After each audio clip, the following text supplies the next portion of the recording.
राजकीय नेत्यांची श्रद्धा की अंधश्रद्धा, आपल्याला राजकारणातील नेत्यांबाबत थोडीफार माहिती असते आणि आपण त्यांना तेवढंच जाणतो. पण याच काही खास नेत्यांचे काही खास समज आहेत, जे कधी अंधश्रद्धा वाटतात तर कधी श्रद्धा. आता बाळासाहेब ठाकरेच बघा ना, ते जेव्हाही कोणत्याही त्यांच्या सभेला यायचे तेव्हा ते नेहमी एका विशिष्ट बाजूने प्रवेश करायचे, कारण त्यांचं म्हणणं होतं की ती दिशा त्यांच्यासाठी शुभ आहे.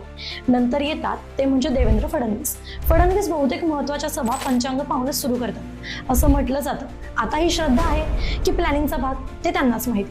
आणखी एक नेते म्हणजे उद्धव ठाकरे, जे कोणताही मोठा निर्णय घेण्याआधी जुन्या शिवसेना ध्वजाला नमन करतात. त्यांच्यासाठी तो फक्त झेंडा नसून एक वचनबद्धता आहे असं म्हटलं जातं. तर नेत्यांची श्रद्धा ही त्यांची शक्ती असते का, की निर्णय घेण्यामागे असलेली अंधश्रद्धा?